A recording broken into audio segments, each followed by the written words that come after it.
এখন সেটা বাবার টাকায় কেনা উপহার হোক, আগুন তা চায় না। আগুন মোমের জন্য একটা সুন্দর দেখে শাড়ি কিনে নিল। মোম নিষেধ করেছিল কিন্তু আগুন শোনেনি। আগুন ভাই বোনকে কিছু লাগবে নাকি জিজ্ঞেস করলে তারা জানায় তাদের কিছু লাগবে না। আইমান সিঁড়ি দিয়ে দোতলায় উঠতেই আনিকাকে দেখতে পেল। লাল রঙের টপস পরে কি সুন্দর করে দাঁড়িয়ে আছে। আইমান যেন মেঘ না চাইতেই বৃষ্টি পেয়ে গেল। তুরন্ত পা চালিয়ে আনিকার কাছে পুষছে, হাসি মুখে বলল, আনিকা, তুমি এখানে কি করছো? বুঝতে পেরেছি, আমার ভালোবাসার টানে রকেটের গতিতে ছুটে এসেছো। তুমি এখানে আসবে আমাকে একবার জানাতে পারতে। আজকে আমাদের প্রেমের পিকনিক হবে। তুমি কি পিৎজা খাবে নাকি স্যুপ? আনিকা কিছুটা বিরক্ত হয়ে বলল, পিৎজা তো সব সময় খাই। তুমি কি কিছু নতুন বানাতে পারো না? আইমান মুচকি হেসে বলল, ঠিক আছে, তাহলে তোমার জন্য আমি পিৎজার আকারের হৃদয় তৈরি করেছি, সেটা খেও। আনিকা হাসতে হাসতে বলল, ধুর, হৃদয়ের সাথে পিৎজার গন্ধ খুব একটা মিল নেই। হঠাৎ করেই আইমান হাস্যকর ভাবে কাঁচা গলায় গান গাইতে লাগলো। আনিকা প্রথমে বিস্মিত হয়ে গেলেও পরে সে হেসে ফেলল। ব্যগ্র গলায় বলল, তুমি তো গানের রাজা হরিদাস পাল, কিন্তু আজকে তুমি একটা নতুন প্রতিভা দেখাচ্ছ কাঁচা গায়কের। আইমান সেসব কথায় কান দিল না। মোহনীয় কণ্ঠে জাদু ঢেলে বলে উঠল, আনিকা ডার্লিং, এত সুন্দর একটা গান গিয়ে শোনালাম, আমাকে পুরস্কার দেবে না? কি পুরস্কার দিব? আইমান আনিকাকে দু হাতে জড়িয়ে ধরে উচ্ছ্বসিত কণ্ঠে জানায়। তেমন কিছু না, জাস্ট একটা চুমু দিলেই হবে। আনিকা লজ্জা মিশ্রিত হাসি দিয়ে বলল। যা দুষ্টু। আনিকাকে লজ্জা পেতে দেখে আইমান খুশি হলো। এক হাতে ঘাড় চেপে ধরে চুমু খাওয়ার জন্য ঠোঁটজোড়া এগিয়ে নিল। মুহূর্তেই আইমান গগন বিদারী চিৎকার দিয়ে বলে উঠল। আম্মা। হুম। আইমানের চিৎকার শুনে আগুন দ্রুত ছুটল দোতলায়। ময়ূরীয় ভাইয়ের সাথে এক প্রকার দৌড়ে চলে এলো। মুনিয়ার হাত ধরে মোমো ওদের পিছু পিছু চলল। আইমানকে ঘিরে বেশ কিছু মানুষ দাঁড়িয়ে আছে। আগুন মানুষগুলোকে সরিয়ে আইমানের কাছে গেল। আইমান গায়ে হাত আইমান পায়ে হাত দিয়ে বসে আছে। নাক মুখ বিকৃত করে রেখেছে যেন সে বিশাল কোনো ব্যথা পেয়েছে। আগুন চিন্তিত ভঙ্গিতে শুধায়। পা ধরে বসে আছিস কেন? ব্যথা পেয়েছিস? আইমান ক্ষীণ স্বরে জবাব দিল। আগুন ভ্রুকুচকে চওড়া গলায় বলল, ব্যথা পেয়েছিস কিভাবে? মেয়েদের মতো আবারও পা পিছলে পড়ে গিয়েছিলি? আইমান পা ডলে আস্তে করে উঠে দাঁড়ায়। তর্জনী উঠিয়ে রাগী গলায় বলল। এই বেয়াদব মেয়ে, হিল জুতা দিয়ে আমার পায়ে আঘাত করেছে। আগুন তাকায়। লাল রঙের টপস পরা মোটাসোটা একটা মেয়ে বিরক্তিকর মুখভঙ্গিতে দাঁড়িয়ে আছে। মেয়েটি তেজি গলায় বলে উঠল, এই ছেলে, কাকে বেয়াদব বলছো? এত বড় দামড়া ছেলে অথচ ম্যানার্স জানো না? তুমি তো এই শপিং মলের মালিকের ছোট ছেলে, তাই না? মেয়েদের সাথে অসভ্যতামি করো, বিষয়টা তোমার বাবাকে জানাতে হবে দেখছি। আগুন মেয়েটিকে শান্ত কণ্ঠে শুধালো। কি হয়েছে আমাকে বলুন, আমি ওর বড় ভাই। মেয়েটি গমগমে গলায় বলল, জি, আপনাকেও চিনি। আপনার এই অসভ্য ভাই আনিকা আনিকা বলে আমাকে জড়িয়ে ধরেছিল, চুমুও খেতে চাইছিল। কত বড় সাহস! ছাড়তে বললে ছাড়ছিলই না, সেজন্য না পেরে হিল জুতা দিয়ে পায়ে আঘাত করেছি। আগুন রাগী চোখে তাকায় আইমানের দিকে। আইমান কাচুমাচু হয়ে মাথা নিচু করে নিল। মেয়েটার দিকে তাকিয়ে আগুন শান্ত কণ্ঠে বলল, I am extremely sorry ma'am. আমার ভাইয়ের হয়ে আমি আপনাকে সরি বলছি। ব্যাপারটা এখানেই শেষ করে দিন, আমি ওকে বলে দিব ভবিষ্যতে আর এমন হবে না। মেয়েটা সাপের মতো ফোঁস করতে করতে হনহনিয়ে চলে গেল। আইমান মাথা তুলে তাকালো। মোমের দিকে নজর পড়তেই একটা মেয়েকে হাসি দিল। বিনিময়ে মোমো কিঞ্চিত মুচকে হাসি উপহার দিল। আগুন আর কথা বাড়ালো না। সবাইকে নিয়ে থেকে শপিং মল থেকে বেরিয়ে আসলো। গাড়িতে উঠে বসতে বসতে আইমান বের করে বলল, তার মানে তখন ওই মেয়েটা আনিকা ডার্লিং ছিল না, মেয়েদের রূপে একজন ডায়েরি ছিল। সবটাই আমার ভ্রম ছিল। আচ্ছা, ভ্রম ছিল আর যাই ছিল, এত তাড়াতাড়ি ভ্রমটা শেষ হয়ে গেল কেন? অ্যাটলিস্ট অ্যাটলিস্ট চুমুটা খাওয়া পর্যন্ত অপেক্ষা করতো। ফাটা কপাল আমার। এদিক সেদিক ঘুরতে ঘুরতে রাত হয়ে গিয়েছে। প্রায় ইশারের সময়। আইমান জানায় ডিনার করে বাসায় যাবে। আগুন ওদের নিয়ে বড়সড় একটা রেস্টুরেন্টে আগুন ওদের নিয়ে বড়সড় একটা রেস্টুরেন্টে প্রবেশ করলো। সকলের পছন্দ অনুযায়ী খাবার অর্ডার দিয়ে অপেক্ষা করতে লাগলো। খাবার আসতেই সকলে খাওয়া শুরু করলো। খাবার খাওয়ার সময় মোমের পায়ে কারো পা লাগায়। মোম ঝুঁকে টেবিলের দিক নিচে উকি দিল। আগুনের পা দেখে মুখ কুঁচকে ফেলল। মাথা উঠিয়ে আগুনের দিকে তাকায়। আগুনের ভাবভঙ্গি স্বাভাবিক। মোম হতাশ হয়ে খাবারে মনোযোগ দিল। আগুন ঠোঁট টিপে হেসে পুনরায় একই কাজ করল। আয়মান খাবারের দিকে নজর রেখে ফিচেল গলায় বলল, আজ সিঙ্গেল বলে টেবিলের নিচে বউয়ের সাথে রোমান্স করতে পারি না। এই পর্যায়ে মোমের কাশি উঠে গেল। খাবার তালুতে উঠে গিয়েছে। আগুন তুরন্ত পানির গ্লাস এগিয়ে দিয়ে পিঠে হাত বুলিয়ে দিতে লাগলো। আয়মানের দিকে চেয়ে ধমকে বলল, কতদিন নিষেধ করেছি খাবার খাওয়ার সময় কথা বলবি না, কানের নিচে একটা দিলে ঠিক হয়ে যাবে। আয়মান ঠোঁট উল্টে জবাব দিল। আজকাল সত্যি কথার ভাত নাই। ডিনার করে সকলে বাসায় চলে যায়। ময়ূরী জানায় কালকে তার স্পেশাল ক্লাস আছে। আয়মানেরও ভার্সিটি খোলা। অগত্যা আগুন একটা ট্যাক্সি ভাড়া করে ওদের গাড়িতে তুলে দিল। মুনিয়া যেতে চাচ্ছিল না, সে বোনের কাছে থাকবে। আগুন বলেছে থাকতে চাইলে থাকবে, সমস্যা নেই, একটা রুম তো ফাঁকা পড়েই থাকে। কিন্তু ময়ূরী তাকে বুঝিয়ে সাথে নিয়ে গিয়েছে। বলেছে গ্রামে যাওয়ার আগে ওর বাবা মা আরেকবার এসে মোমের সাথে দেখা করে যাবে। মুনিয়া মেনে নেয় তার কথা। মূলত গাড়িতে চড়তে মুনিয়ার বেশ ভালো লাগে, তাই ময়ূরীর সাথে ওই বাড়িতে ফিরে গেল। এতে আবার গাড়ি করে এখানে আসতে পারবে। বাসায় ফিরে আগুন ফ্রেশ হয়ে ল্যাপটপ নিয়ে সোফায় বসে পড়ল। মোমকে গলা উঁচিয়ে ডাকলো, মোম, কফি বানাতে পারবে? পারলে 1 কাপ কফি বানিয়ে দিয়ে যাও। মোম মৃদু আওয়াজে জবাব দিল। জি, কিছুক্ষণ অপেক্ষা করুন। মোম বারান্দা থেকে এসে তাড়াতাড়ি ড্রেস নিয়ে ওয়াশরুমে ঢুকে পড়ল। দ্রুত ফ্রেশ হয়ে রান্নাঘরে চলে গেল। চটজলদি কফি বানিয়ে রুমে আসলো। আগুনের বেডরুমে দুজন একসাথে বসার মতো একটা সোফা আছে। সেখানে বসে ল্যাপটপে কিছু কাজ করছে। মোম কফি দিয়ে ড্রেসিং টেবিলের সামনে মোড়া টেনে বসে চুল আঁচড়াতে লাগলো। আগুন কফিতে চুমুক দিয়ে গম্ভীর কণ্ঠে বলে উঠল, পড়াশোনা কেমন চলছে? বাংলা প্রথম পত্রের না সৃজনশীল পড়তে দিয়েছিলাম, পড়েছিলে? মোম চুল বিনুনি করতে করতে গোমরা মুখে উত্তর দিল। পড়ার সময় পাইনি। আগুন মৃদু ধমকে গমগমে গলায় বলল, কেন সময় পাওনি? রান্না করা ছাড়া তো তোমার আর কোনো কাজ নেই, সারাক্ষণ তো বসেই থাকো। টিভি না দেখে একটু পড়াশোনা করলেও তো পারো। মোম তিরিকি মেজাজ নিয়ে মৃদু আওয়াজে বলল, রান্না করা ছাড়া কি আমার কোনো কাজ নেই? শুধু রান্না করলেই হয়? ঘর গোছানো, ঝাড়ু দেওয়া, ঘর মোছা, থালা বাসন মাজা, ওয়াশিং মেশিনে কাপড় ধোয়া পছন্দ না বলে নিজের হাতে কাপড় কেচে ধুই। তাহলে সময় কোথায় পাবো? আগুন অবাক হওয়ার ভঙ্গিতে বলল, বাপরে, আপনি এত কাজ করেন? তাই এত কাজ করতে কে বলেছে শুনি? কতবার বলেছিলাম একজন কাজের লোক নিয়ে আসি, সে ঘরের কাজ করে দেবে, সাথে তোমার একজন সঙ্গীও হবে। কিন্তু তুমি তো আমার কথা শুনলে না, তেরামি করে কাজের লোক রাখতে নিষেধ করেছিলে। তুমি নাকি এই ছোট্ট সংসার একা হাতে সামলাতে পারবে, এখন এসব কথা বলছো কেন? মোমের মুখটা চুপসে গেল। আগুন একজন কাজের লোক ঠিক করেছিল, কিন্তু মোম কাজের লোক রাখতে রাজি হয়নি।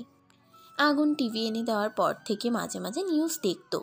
একদিন নিউজে দেখেছিল কাজের মহিলার সাথে বাসার মালিকের অন্তরঙ্গতার মুহূর্ত। যদিও আগুন তেমন না, তবুও মোম কোনো রিস্ক নিতে চায়নি। এসব টুকটাক কাজ মোমের জন্য কোনো ব্যাপার না। বাড়িতে থাকতে এসব কাজ মোম করেছে, শুধু রান্নাটা একটু কম পারত। এখন তো নিত্যদিনের রান্নার কাজ মোটামুটি সবই পারে। রান্না তো কেবল একবার করে। এই অল্প কাজের তেমন চাপ নেই। কিন্তু পড়া পড়েনি বলে কাজের একটা অজুহাত দিল। মোম মিনমিন করে বলল, এখন থেকে নিয়মিত পড়াশোনা করব পাক্কা। ল্যাপটপে নজর রেখে আগুন চওড়া গলায় বলল, রেজাল্ট খারাপ হলে বাপের বাড়ি রেখে আসবো, এমন ফেলটুস মার্কাবো আমার লাগবে না। ফুঁসে উঠল মোম। উঠে এসে কোমরে হাত দিয়ে আগুনের সামনে দাঁড়ালো। আগুন ল্যাপটপ সাইডে রেখে ব্রুকুচকে তাকায়। মোম কিছু না বলে হঠাৎ ধপ করে আগুনের কোলে বসে পড়ল। আগুন হকচকিয়ে যায়। অবাক হয়ে চেয়ে থাকে কিয়ৎকাল। চাউনি শিথিল করে শান্ত কণ্ঠে বলল, কাজ করছিলাম না? মোম নরম কণ্ঠে মুখ কালো করে জবাব দেয়, কোনো কাজ করা লাগবে না। এত কাজ করে কি হবে? কাকে খাওয়াবেন? আপনার বাবা তো টাকা পয়সার অভাব নেই। আপনার টাকা তাদের প্রয়োজন হবে না, তাহলে আর শুধু শুধু কাজ করে কি লাভ?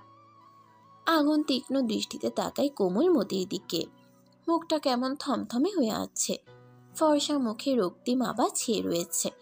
ঘন ঘন শ্বাসরুদ্ধকর যুদ্ধ চালাচ্ছে। চিকন পাতলা অধর জোড়া মৃদু কেঁপে উঠেছে। হাসি নেই সেথায়, বারবার শুষ্ক ঢোক গিলছে। সব কিছুই ভালো করে অবলোকন করলো আগুন। না, অন্য সময়ের মতো এখন মোমের মুখশ্রী লজ্জায় নেতিয়ে পড়েনি, বরং এই নিষ্পাপ মুখশ্রীতে ফুটে উঠেছে চাপা অভিমান। আগুন দু হাতে জড়িয়ে ধরল অর্ধাঙ্গিনীকে। মোম ঠোঁট ফুলিয়ে নিচের দিকে তাকিয়ে আছে। আগুন মোমের ফুলিয়ে রাখা ঠোঁটে আলতো করে চুমু দিল। শক্তপোক্ত এক হাত বাড়িয়ে মোমের মসৃণ গালে রাখল। মুচকি হেসে বলল, এত কাজ করছি বউ পালার জন্য। নিজের শক্তি সামর্থ্য থাকতে আমার বউ আমার বাবার টাকায় চলবে সেটা আমি হতে দিতে পারি না, তাই কাজ করা জরুরি। মোম কাতর গলায় বলল, তাহলে বলবেন না রেজাল্ট খারাপ হলে বাবার বাড়ি রেখে আসবেন? আমি এতটাও খারাপ স্টুডেন্ট না, সব সময়ই ভালো রেজাল্ট করেছি। ক্লাসে হয়তো ফার্স্ট গার্ল ছিলাম না, তবে লাস্ট গার্লও হইনি। রোল নাম্বার 2-3-এর মধ্যে থাকতো। আপনি জানেন বর্তমানে 10ম শ্রেণীতে আমার রোল 2। আমি তো মজা করে বলেছি, তুমি রাগ করছো কেন? মোম ছলছল চোখে চেয়ে বলল, মজা করেও কখনো আপনার থেকে দূরে সরিয়ে দেওয়ার কথা বলবেন না। দেখা গেল হয়তো সত্যি সত্যি একদিন আপনার থেকে অনেক দূরে চলে গিয়েছি, তখন হাজার চেষ্টা করেও আমাকে ফিরে পাবেন না। আগুন সজোরে ধমক মারল। সেই ধমকে মোমের ক্ষুদ্র শরীরে কাঁপন ধরায়। আগুন দাঁতে দাঁত চেপে রাগী গলায় বলল, সামান্য একটা কথায় তুমি এত আকাশ কুসুম ভেবে বসে আছো? অযথা বেশি কথা আমার পছন্দ না মম। মোম জবাব দেয় না। মুখ গোমরা করে আগুনের কোল থেকে উঠে পড়তে চায়, কিন্তু আগুন ওকে শক্ত করে জড়িয়ে ধরে আছে। আজকে অভিমান করে ছোটার জন্য ছটফট করল না, করলেও বেশি সুবিধা হবে না। আগুনের শক্তির সাথে পারবে না সে। শুধু শুধু নিজের শক্তি খরচ করে লাভ নেই। অগত্যা আগুনের কোলে ঘাপটি মেরে বসেই চুপ করে রইল। আগুন মোমের কপালে ঠোঁট ছোঁয়ায়, গালে গাল ঘষে শান্ত কণ্ঠে বলল, আর কখনো ওই কথা বলবো না। আর অভিমান করে থেকো না, ঠিক আছে? মোম এবারেও নিশ্চুপ থাকল। মোমের থুতনিতে আলতো কামড় দিয়ে আগুন একই ভঙ্গিতে বলল, উত্তর দাও। বললাম তো আর বলবো না। মোম জবাব দিল না। আগুন পড়েছে মহা জ্বালায়। বউ যদি কথায় কথায় এমন পটকা মাছের মতো ফুলে থাকে, তাহলে কি করে হবে? মিষ্টি মিষ্টি কথা বলে রাগ ভাঙানোর অভ্যাস আগুনের নেই। এক হাতে মোমের ঘাড় চেপে ধরে মুখটা একদম আগুনের মুখের কাছে নিয়ে আসলো। গালে ঠোঁট বুলিয়ে হিসিয়ে বলল, এত অভিমান ভালো না মম, বলেছি তো আর অমন কথা বলবো না। মোম শান্ত চোখে তাকায়, মাথা নেড়ে বুঝালো ঠিক আছে, মুখে কিছু বলল না। আগুন স্বস্তির নিঃশ্বাস ফেলল। মোমের গলায় চুম্বন করে শক্ত করে জড়িয়ে রাখল। মোম ভারী কি নিঃশ্বাস ছেড়ে আগুনের কাঁধে মাথা এলিয়ে দিল। গরমের সকাল বিশেষ একটি সৌন্দর্যে ভরা থাকে, যেখানে প্রকৃতির প্রতিটি কোণে এক নতুন জীবন ধরা দেয়। সারা রাতে শান্তির পর সূর্যের প্রথম রশ্মি যখন আকাশে ছড়িয়ে পড়ে, তখন চারপাশে এক ভিন্ন ধরনের উজ্জ্বলতা দেখা যায়। জনপ্রাণী নিজ নিজ আবাসস্থল থেকে বেরিয়ে নিজেদের নিত্য নৈমিত্তিক সংগ্রাম চালিয়ে যাওয়ার সর্বোচ্চ চেষ্টা করে। প্রকৃতির নিয়মের এই কালচক্র বহমান মানুষ থেকে পশু পাখি পর্যন্ত। আগুনের ছুটির মেয়াদ শেষ হয়ে গিয়েছে। কলেজে যাওয়ার জন্য তৈরি হচ্ছে সে। মোমের বাবা মা বোন নিজেদের গ্রামের বাড়িতে ফিরে গিয়েছেন। যাওয়ার আগে আগুনের ফ্ল্যাটে এসে মোমের সাথে দেখা করে গিয়েছেন। মোমের বাবার গাড়ি ভাড়া করার কোনো প্রয়োজন হয়নি। রাশেদ তাদের বাড়ির গাড়ি করেই মোমের বাবা মা বোনকে তাদের গ্রামের বাড়িতে পাঠিয়ে দিয়েছেন। আগুন ড্রেসিং টেবিলের সামনে দাঁড়িয়ে হাতঘড়ি পরে নেয়। গায়ে পারফিউম দিয়ে চুল ঠিক করে রুম থেকে বেরিয়ে যায়। ফুল হাতার শার্ট কোনোই পর্যন্ত গোটাতে গোটাতে রান্নাঘরে ঢুকে পড়ল। মোম ব্রেকফাস্ট বানাচ্ছে। আগুন গিয়ে মোমকে পেছন থেকে জড়িয়ে ধরল। শক্তপোক্ত হাত দুটি মোমের পেটে বিচরণ করছে। মোম চমকে ওঠে। পরিচিত পুরুষালী মিষ্টি ঘ্রাণ নাসার অন্ধ্রে প্রবেশ করতেই বুঝতে পারল এটা তার মাস্টার মশাই। মোম কিঞ্চিত রাগী লোক নিয়ে আগুনের দিকে তাকায়। আগুনের কোনো ভ্রুক্ষেপ হলো না। মোমকে শক্ত করে জড়িয়ে ধরে মোমের কাঁধে থুতনি ঠেকিয়ে দাঁড়িয়ে রইল। আগুনের উষ্ণ গরম নিঃশ্বাস মোমের ঘাড়ে আছড়ে পড়ছে। এতে মোমের শরীর মৃদু ঝাঁকুনি দিয়ে উঠল। মোম মিহি কণ্ঠে বলল, দূরে সরুন। না। দেখছেন না কাজ করছি? করো কাজ। আমি কি তোমাকে কাজ করতে নিষেধ করেছি? এভাবে জাপটে ধরে থাকলে কাজ করব কিভাবে? সেটা তোমার ব্যাপার। কলেজের জন্য দেরি হচ্ছে না? যান, গিয়ে ডাইনিং টেবিলে বসুন, আমি নাস্তা নিয়ে আসছি। যাব না, এখানে এভাবেই থাকবো। মোম লম্বা শ্বাস টানলো। আর কিছু বলল না, বলেও লাভ নেই। আগুন যখন বলেছে যাবে না, তার মানে যাবেই না। ব্রেকফাস্ট বানিয়ে হাতে টুকটাক কাজ করা পর্যন্ত পুরো সময়টা আগুন এভাবেই মোমকে জড়িয়ে ধরেছিল। শুধু জড়িয়ে ধরেই ক্ষান্ত হয়নি, মেয়েটাকে জ্বালিয়েছে প্রচুর। কখনো কাঁধে ঠোঁট চেপে ধরছে, কখনো কানে ফু দিচ্ছে, কখনো গালে চুমু খাচ্ছে। আগুনের এসব দুষ্টু মিষ্টি উৎপীড়ন সহ্য করে মোম তার হাতের কাজ সম্পন্ন করল। ব্রেকফাস্ট করে আগুন ড্রয়িং রুমের সোফায় বসে টিভি দেখছে। মোম ওড়নায় ভেজা হাত মুছে ড্রয়িং রুমে আসে। ব্রুকুচকে চেয়ে থাকে আগুনের দিকে। চঞ্চল পায়ে হেঁটে গিয়ে আগুনের পাশে বসলো। আগুন মোমকে এক পলক দেখে টিভিতে মনোনিবেশ করল। দুশ্চিন্তায় মোমের ললাটে প্রগাঢ় ভাঁজ পড়ল। সাবলীলভাবে জিভধারা ঠোঁট বিছিয়ে জিজ্ঞেস করল, কলেজে যাবেন না? আগুনের ভরাট স্বর। যাব। বসে আছেন যে? আগুন তাকায়। চাউনি শিথিল, মুখবিবর স্বাভাবিক, শান্ত কণ্ঠে বলল, তোমার সকল কাজ কমপ্লিট? জি, কিছুক্ষণ পর দুপুরের রান্নার জন্য জোগাড়াতি করব। আজ রান্না করতে হবে না। মোম অবাক হয়ে জানতে চাইল। কেন? আগুন উঠে মোমের হাত ধরে বেডরুমে যেতে যেতে গম্ভীর কণ্ঠে জবাব দিল, আশানুর ইনভাইট করেছে ওদের বাসায় যাওয়ার জন্য। ওর বউ আফিফা তোমাকে দেখতে চেয়েছে। ব্যস্ততায় টেস্টের রিপোর্টগুলো আনতে যেতে পারিনি, আর আশানুর নিজেও দিয়ে যেতে পারিনি। তাছাড়া তোমার বাবা মা যাওয়ার পর থেকে কেমন মনমরা হয়ে থাকো, একটু ঘুরে আসলে ভালো লাগবে। মোম চনমনে কণ্ঠে শুধালো, দাওয়াত তো দুপুরের জন্য, এখন গিয়ে কি করব? আপনি কি আমার সাথে থাকবেন? কলেজে যাবেন না? যাবে না কেন? তোমাকে ওদের বাসায় দিয়ে আমি কলেজে যাব। কলেজ থেকে ডিরেক্টলি আশানুরের বাসায় যাব। আর দাওয়াত শুধু দুপুরের জন্য না, আশানুর বলেছে সকাল সকাল চলে যেতে। আজকে ওদের বাসায় থাকতেও বলেছে। থাকবেন? আগুন ব্রুচিয়ে জিজ্ঞেস করে। কি মনে হয় তোমার? বিনিময়ে মোম মৃদু হাসল। আগুন শপিং মল থেকে আনা শাড়িটা মোমের হাতে তুলে দিল। নিরেট স্বরে বলল, এই শাড়িটা পরো। মোম শাড়িটা হাতে নিয়ে শুধালো, আপনার কলেজে দেরি হয়ে যাবে না? ফার্স্ট ক্লাস 11টা বেজে। প্রথম প্রবলেম নেই, তুমি দ্রুত রেডি হও। মোম আর কথা বাড়ালো না। শাড়ি নিয়ে ওয়াশরুমে ঢুকে পড়ল। শাড়িটা কোনো রকম গায়ের সাথে পেঁচিয়ে বেরিয়ে এসেছে। আগুন ভ্রুকুচকে ফেলল। গম্ভীর কণ্ঠে বলল, তুমি তো এখন শাড়ি পরতে পারো, তাহলে এভাবে পরেছো কেন? মোম গোমরা মুখে উত্তর দিল, ওয়াশরুমে ঠিকভাবে শাড়ি পরতে পারছিলাম না। ফ্লোরে পানি থাকায় শাড়ি ভিজে যাচ্ছিল, স্বাচ্ছন্দ্য বোধ করছিলাম না। তাড়াতাড়ি রেডি হও। মোম আমতা আমতা করে বলল। আপনি রুম থেকে চলে যান। আগুন ভ্রুযুগল কুচকে চওড়া গলায় বলল। আমি থাকলে কি সমস্যা? আগুন ভ্রুযুগল কুচকে চওড়া গলায় জিজ্ঞেস করল।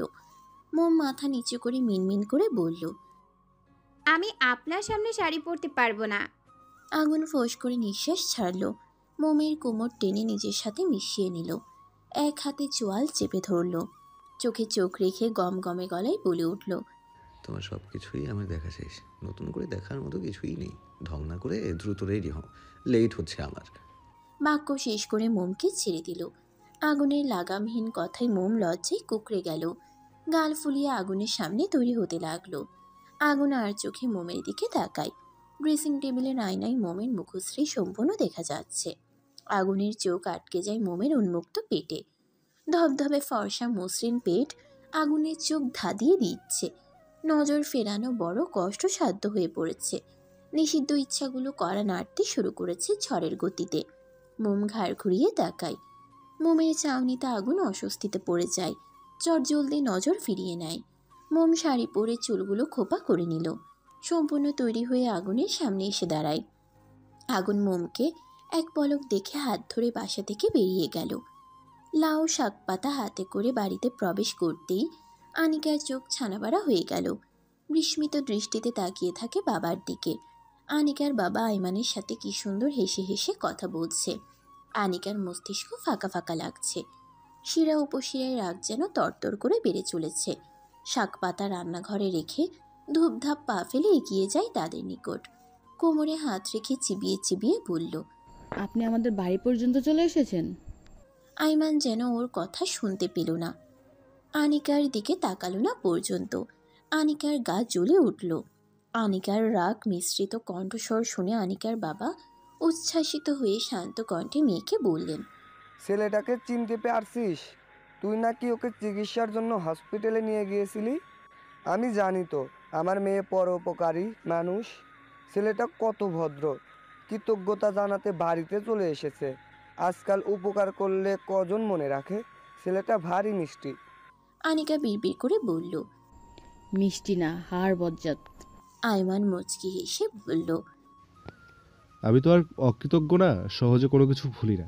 যাকগে, আপনাকে যেটা বললাম আশা করি মনে রাখবেন, ভুলে যাবেন না কিন্তু।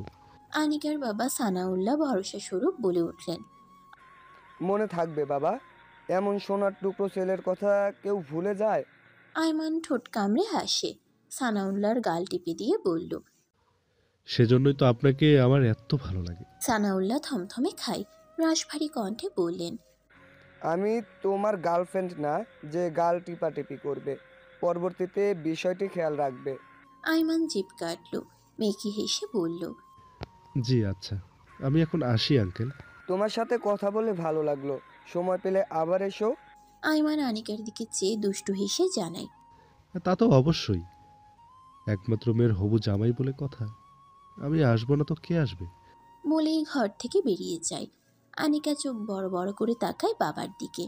নাকের পাঠাতন ফুলিয়ে চেঁচিয়ে বলে ওঠে, বাবা, ওই ছেলেটার ওইসব ফালতু কথা শুনে তুমি ওকে কিছুই বললে না কেন?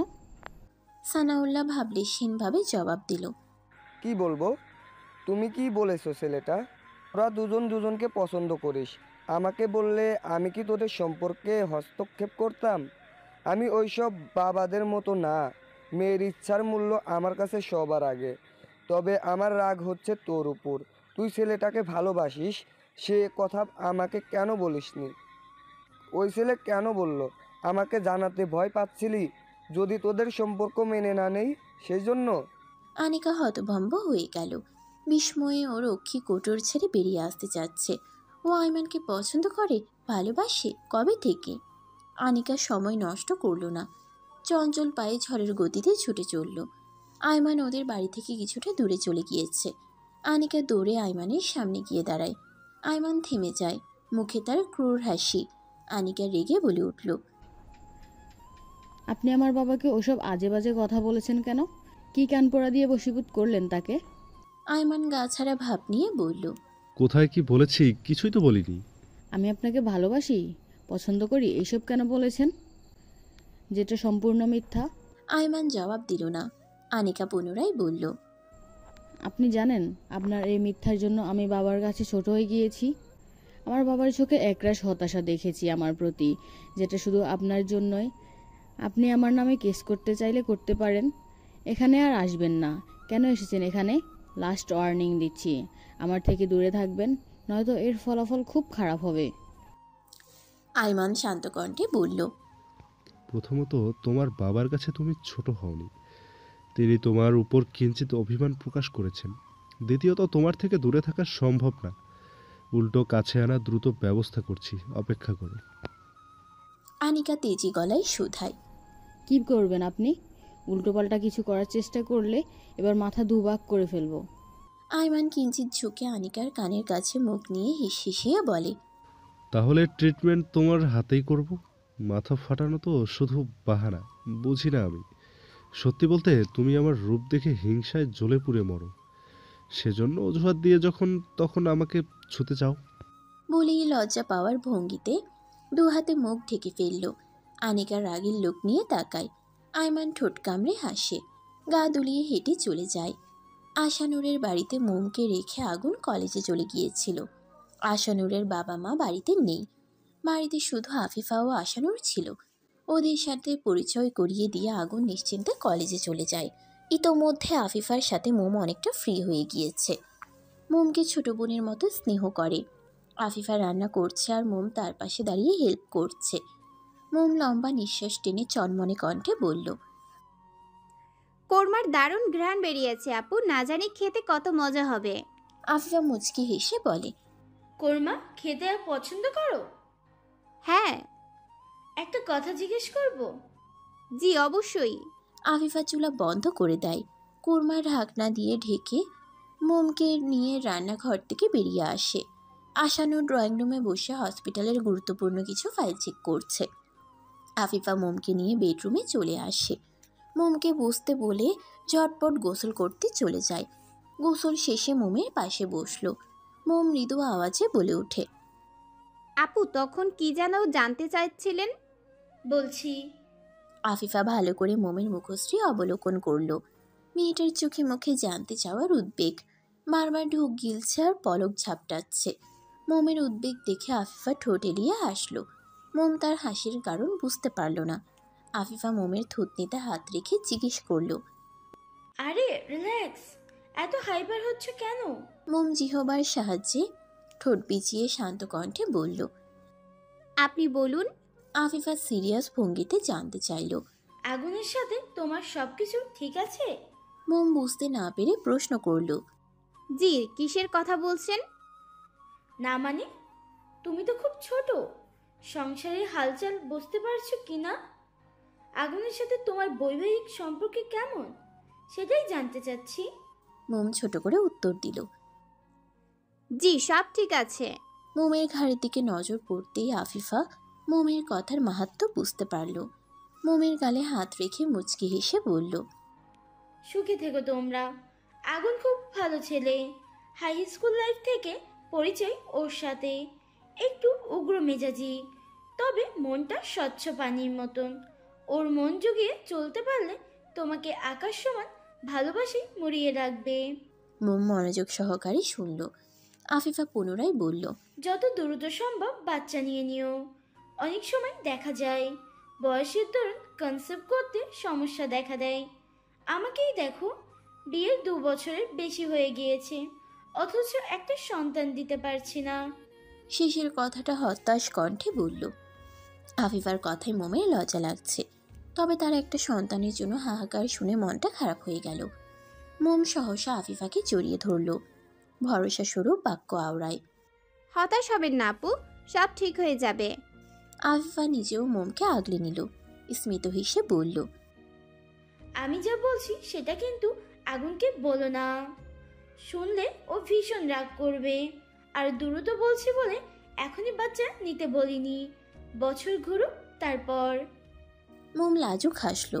দুপুরে আগুন আসার পর সবাই একসাথে খাবার খেলো। লাঞ্চ করে ড্রয়িং রুমে বসে আছে 4 জন। কিছু একটা মনে পড়তেই থমথমে মুখে আশানুর উঠে যায়। বেডরুমে গিয়ে আগুনের টেস্টের রিপোর্ট এনে আগুনের হাতে দিল। মোম ঝট করে রিপোর্টটা ছিনিয়ে নিল। আশানুর ফ্যালফ্যাল করে চেয়ে রইল। আগুন ঠোঁট কামড়ে হাসে। আফিফা শুধালো। আর রিপোর্ট? আশানুর ঠোঁট বাঁকিয়ে জবাব দেয়, আগুনের ওর জ্বর আসার পর একদিন আমার হসপিটালে গিয়ে কিছু টেস্ট করেছিল, সময় স্বল্পতার জন্য দেওয়া হয়নি। মোম চিন্তিত ভঙ্গিতে উদ্বেগ নিয়ে জানতে চাইল। ভাইয়ের রিপোর্টে কি এসেছে, সব ঠিক আছে তো? আশানুর চুপ থাকলো কিয়ত পরিমাণ, মুখে গাম্ভীর্য ভাব ফুটে উঠল। মুহূর্তেই মোমের চিন্তা বাড়ল। আগুন ধারাম করে আশানুরে পিঠে মারল। বড়সড় ধমক দিয়ে গমগমে গলায় বলল, আমার বাচ্চা বউকে টেনশন দিয়ে তোর কী লাভ? বলে দে রিপোর্ট সব পজিটিভ। দেখ কেমন চাতক পাখির মতো তোর একটা ছোট্ট উত্তরের আশায় তাকিয়ে আছে।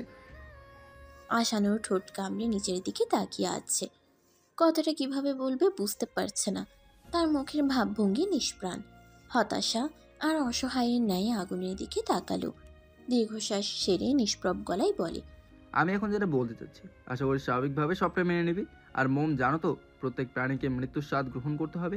আমরা কি কীভাবে মারা যাব কেউ জানে না। আমার মনে হয় সবটা পরিষ্কার করে বলা উচিত। মোম, তুমি ধৈর্য সহকারে শান্ত হয়ে আমার কথা শুনবে, ওকে?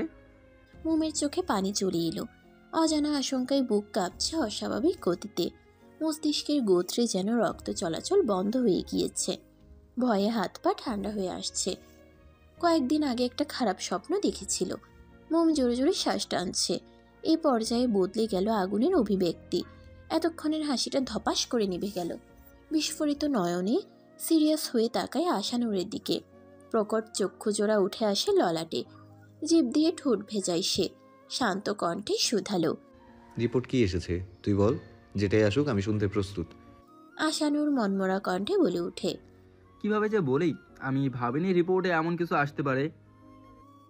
আগুন অধৈর্য সহিত আবার বলল, হেয়ালি করিস না, বল